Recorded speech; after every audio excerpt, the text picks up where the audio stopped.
What's going on, everybody? This is Steven with South Point Survival, and today I just want to make a very quick video to show you guys how you can transport some items on your person using very minimal space and a lot less mess. Stay tuned, the video's next.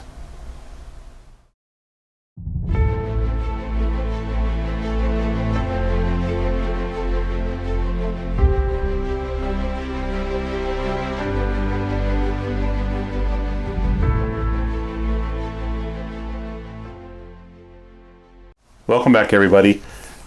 So what started this idea for this video is when I was at work the other night, I pulled these things out of my lunchbox, and I have a few of them here, as you can see, and somebody was asking me about it, and I told them that basically I just do this because it takes up very little space.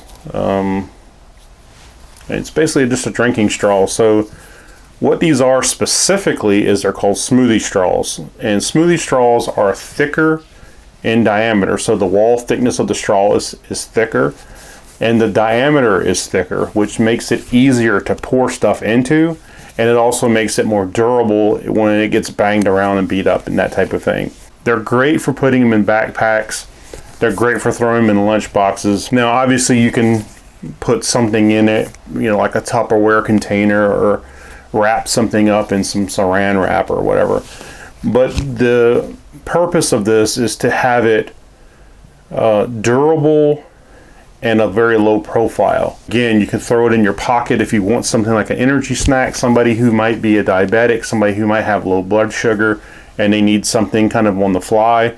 You can use something like this as well. So it's kind of has its pros and its cons. They're a little bit, because they're thicker, they're a little bit tougher to get into, so I would suggest opening them with a knife, unless you got some really strong teeth, you can bite through them, I guess. But I'm going to go ahead and show you what you're going to need to make these. And again, this came up in a discussion. I was trying to explain this to a person, how you make these, and they just said, hey, maybe you should try making a video on it and then showing people how to do it, because they thought it was a great idea.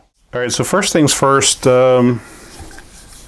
this is our drinking straw. Again, this is a smoothie straw, as they call it. You can probably see here it's a little bigger in diameter. You can see compared to the tip of my finger how large in diameter that is. The wall thickness is pretty heavy. You can hear that, how thick that is. They're pretty robust. And some of these have little angled points on the end. You can see down here has like an angled point. And some are just flat on both ends. But since these have the angled points, I'm going to trim that off and make that nice and square. It's not super critical, but that's again why we need our scissors. And then what we're going to do is we're going to take our small needle nose pliers and we're going to just come back maybe 1/8 of an inch. I'll bring it up so you can see it a little better. It's not much, you're just leaving just a little bit. And you're going to take your lighter and just light the end of that. Now I've seen some people do this and they've lighted it just like this and they leave it. But what I like to do personally, that way I'm really sure that it makes a good seal, is I light it, I come off of it, and I go back and I crimp right over the top and just give a good hard squeeze right over the top of where it was melted at. And that leaves a really good seam there. So for this particular one, let's use the granulated sugar. I'll bring that in. This is my plate that I was talking about. Now please excuse me, I am working around the camera with all of this, so it's a little bit more difficult than it usually would be. And I'm just going to spoon out a little bit.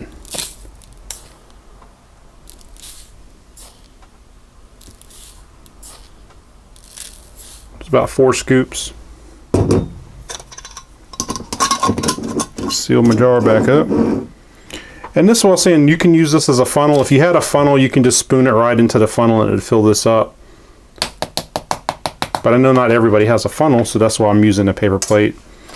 And what you do is just crease it like so and basically turn this into a funnel.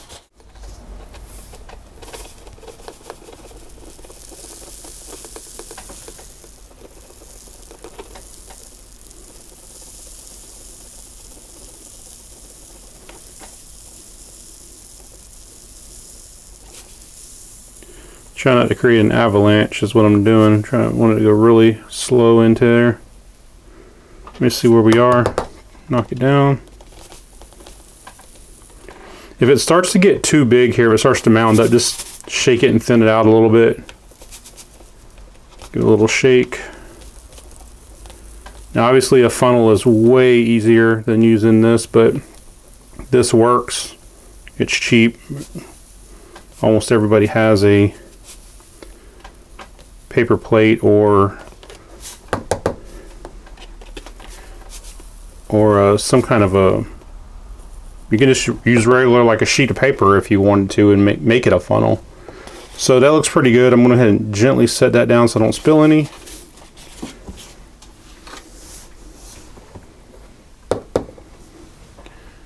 And you can see this is all full up to this point. If you wanted to, if you felt brave, you can go all the way to the top. But then what you should do is repeat the process. You just come back a little bit. You want to make sure that inside here doesn't have a lot of grit on it, because when you go to melt it back, it does two things. Either you're going to smell it and it's going to stink real bad, or it won't seal. So we're all good. I'm going to light the end again.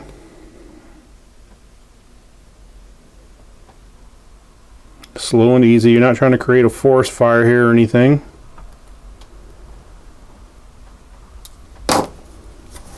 And I'm going to see how it opens, but it's still hot, and I'll press it back.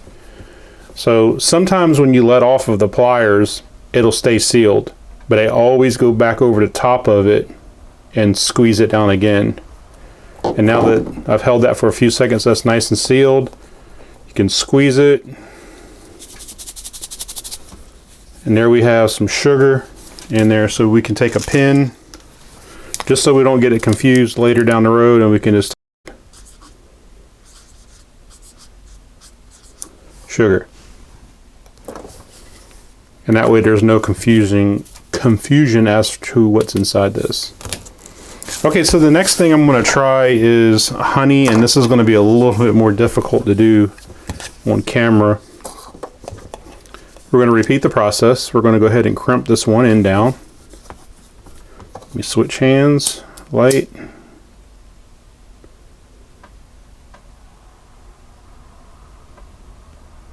Looks good.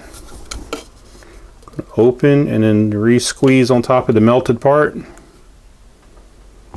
Just hold it for, I don't know, 5 seconds maybe. 3, 4, 5. Let off of it. Nice and sealed. Now with honey, when you use something like this type of sweetener, when you use something like honey, you want to make sure that you keep it away from the first half an inch or so from the very top, because again, you're going to be squeezing and melting that. And if you have honey on there, it's going to make it really, really bad and hard to seal because it's so sticky. So I'm going to attempt to do this. I'm sorry about the camera angle. I know this is going to be weird, but I need to really pay attention to this. And the goal is try to get it to drop down into the tube, maybe an inch or so down in there before it actually touches the wall. So you want to keep the flow of honey as close to the center of the drinking straw as you can.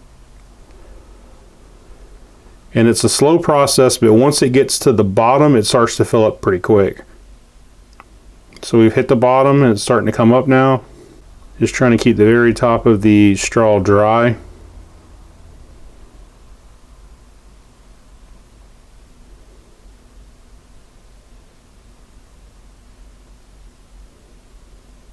It's about halfway. It's filling up really quickly now. 2/3 of the way.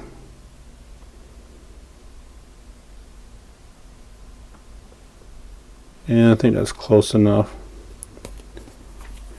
And I did manage to get some honey at the top, but it's on the outside, not on the inside. And it tastes amazing. All right. Same process. We're going to crimp the top.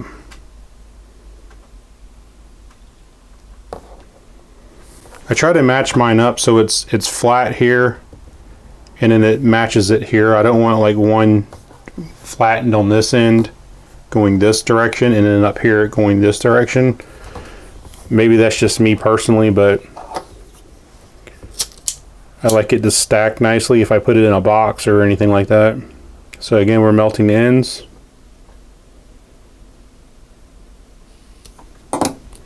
That one did catch on fire.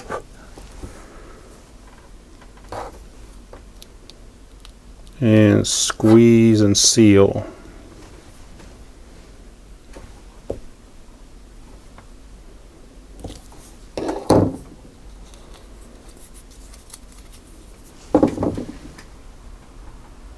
You can see there that it's got a little bit of an air gap. I'm giving it a squeeze. You can see the level there is pushing up and down.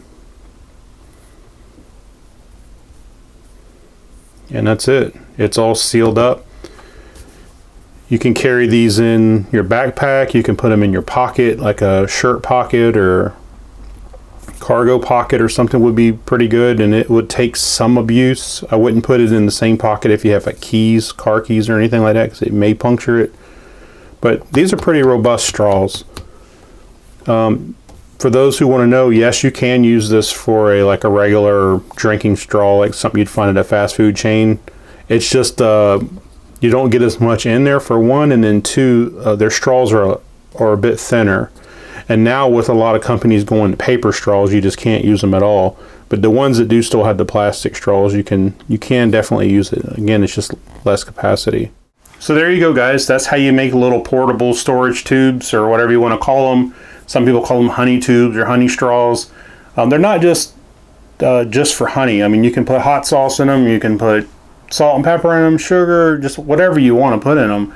It should be a pretty easy experiment, or pretty easy project for you guys if you want to try it, and let me know how it worked out for you. Let me know if you found found the video easy to follow, or maybe you found parts of it difficult to see. Sorry about the camera angle, sorry about all this weird lighting that I have in here, but this isn't the setting that I normally like to film in. I like to be outside, I like to do those things, but weather has really been kicking me in the pants with that. A lot of rain and a lot of wind, it makes for bad audio and wet camera equipment, and I'm trying other things. I'm trying to get out there and do some stuff with my cell phone as well, but it seems like I need some other cabling, and I need to find out a way to make it easy to carry around and have like a battery pack hooked up to it, and so I can charge it and do all these other things. But I'm working on that, and then hopefully that'll give me some more options moving forward in the future. Again, I appreciate the comments below. I mean, my whole purpose of this channel is not here saying that I know more than somebody else, because there's always somebody who's going to know more than you. There's always somebody who's going to know less than you. And I think the whole point of my channel is to bring those people together. Experienced, not experienced people who are doing this from day one. This is their very first day. This is their very first video watching. And there's people who's been doing this their entire lives, and they know a great deal about most of it.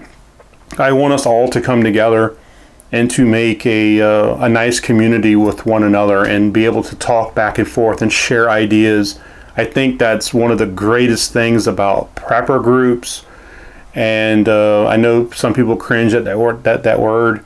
I kind of do too, to some degree, because of the stigma that comes with it. But nonetheless, prepper groups, people who are like into survival or bushcrafting and outdoors gear and camping and hiking and all that kind of stuff, I really want everybody to come together and just share your experiences with us. I've done this works, I've tried this doesn't work. And that way we all can learn from it. I've learned so much from a lot of you guys already, and I'm getting comments from you guys saying, hey, you've taught me so much about it. So I love that aspect about it all. So if you would, please subscribe to the channel, hit that notification bell below so that you're notified of future videos coming out. And until next time, be safe, and I'll see you on the next one.